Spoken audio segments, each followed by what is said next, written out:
Well, Willie, congratulations on 100 games. Did you think as a young boy growing up in Northern Territory you'd ever get drafted, let alone play 100 games? No, not really. Yeah, growing up, we all always dreamt of just playing on the MCG, but definitely as you get to your teenage years, going through the ranks, missing out on a couple of drafts. I thought it was kind of my chance was past.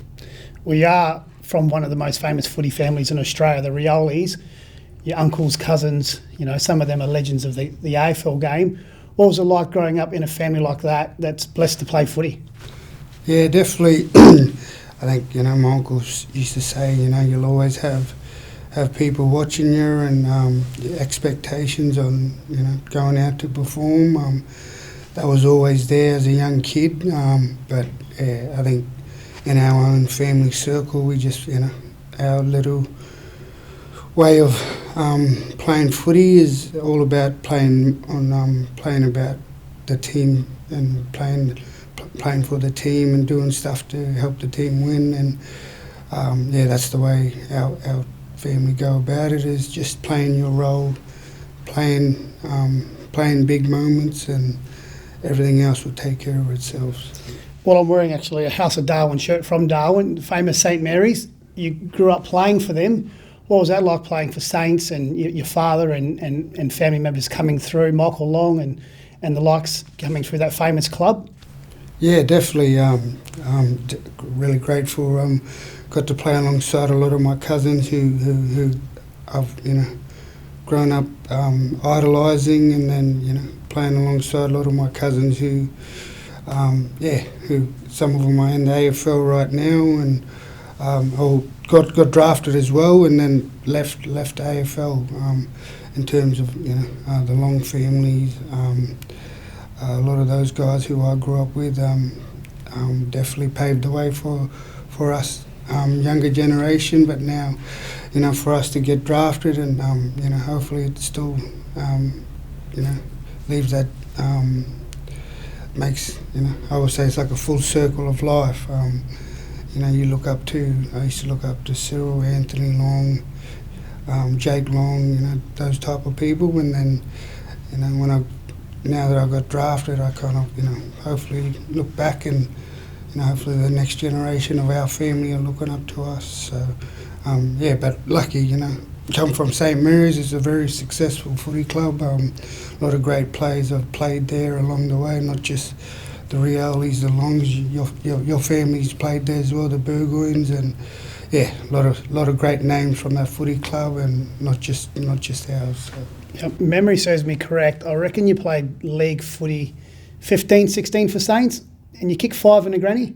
Yeah, in the league team. Yeah, my first full season. I same as that when I got drafted, I was lucky enough to play in a flag for St Mary's, and we had a really great season that year, and was lucky enough to win the best on ground in the grand final. Yeah, obviously as a young kid as well. So you obviously overlooked in the draft, and then you moved down and played for Glenelg. What inspired you to come down and play in the SANFL? That was just something I don't really talk a lot about. Reason I come down to Adelaide was my little cousin was diagnosed with terminal cancer in his brain, and my uncle came down with him at the time before I decided to come to Adelaide, and they were staying at a hostel here, Indigenous hostel here, and my uncle really had no other relatives down here, and the big reason why I chose to come to Adelaide was to find a place and really just to be the first Rioli to play SANFL footy was my goal. I thought missing out on 2 drafts and that I kind of thought my draft years were past me, so I kind of my biggest goal was just to come down here and be a successful SANFL player, and and actually just play one SANFL game, and then lucky enough that Glenelg gave me that opportunity, and Yeah, that was the main reason of coming to Adelaide was to help my uncle with my little cousin, and not knowing how long he had left with us, but that was a big reason of me choosing Adelaide over Perth. Obviously lit a fire in you because you had a really good season with Glenelg, and you were drafted to West Coast after missing out on a couple of drafts. That must have been an unbelievable experience, thinking it had passed you by and all of a sudden you're drafted to West Coast. Yeah, I was saying like how grateful I am for West Coast for giving me the opportunity to live out my childhood dream of one, getting drafted, but then to play my first game there. And I think I said it's a full cycle of life that I get to play my 100th there this week, and an oval that I played a lot of my AFL games on, and definitely really thankful for the club, because Dad said to me, growing up, you're a product of your environment, and I said I became a better person, a better footballer from one, Glenelg, and then two, coming to play at West Coast as well, and then that shaped me into the person I am today. Well, obviously you got a premiership there and a lot of great friends and a lot of great memories as well.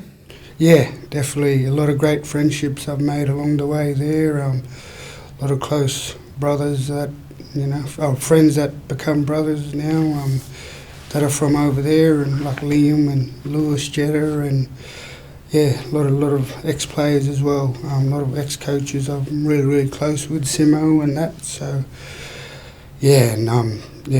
really grateful. My host family who check on me day to day still today, I'm really, really close with, and like my second family. So. And since then you've got a trade to Port Adelaide, a club with a great history with Indigenous players, and you got the number 15, obviously Byron Pickett won the Norm Smith in that number. That's a privilege to come to Port Adelaide, wear that number, and Ken's got a bit of history with your family as well. Yeah, I think while I was kind of debating where I wanted to go in the trade, it's funny, like my dad, kind of last conversation I had with my dad was, was about my contract, and not knowing, he said to me, one of my mates is going to call you, and in a few hours, and next minute I know Kenny's calling me, and I was like, who's your mate? Like, thinking in my head, and then next minute Kenny calls, and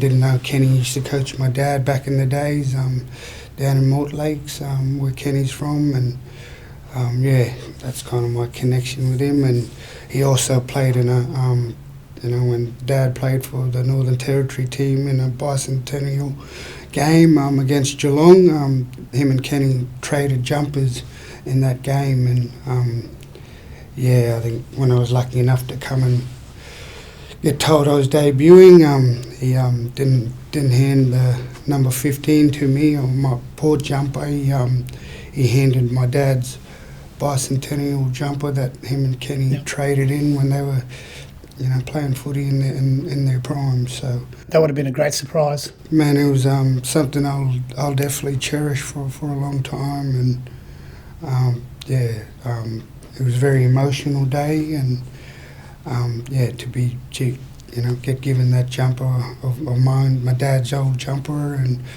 I'm really grateful to be wearing number 15. It's got a lot of history with that number, and with the great players that played and wore that jumper before me.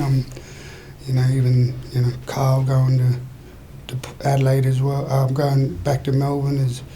I'm pretty lucky to get that number. So. And it is your 100, so your two boys, Martin and William, are going to be running out with you through the banner. That's got to be really a special moment for yourself. You must be really looking forward to it.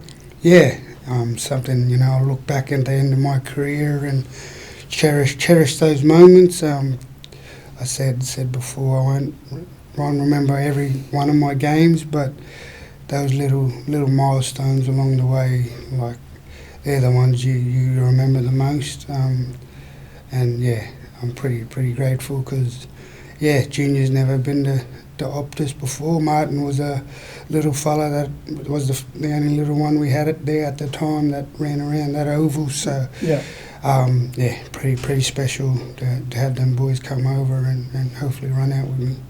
No, well, thanks for the chat and good luck against Freo and into Doug Nicholls round in your 100th game. So good luck, brother. Thank you. Cheers. Thank you.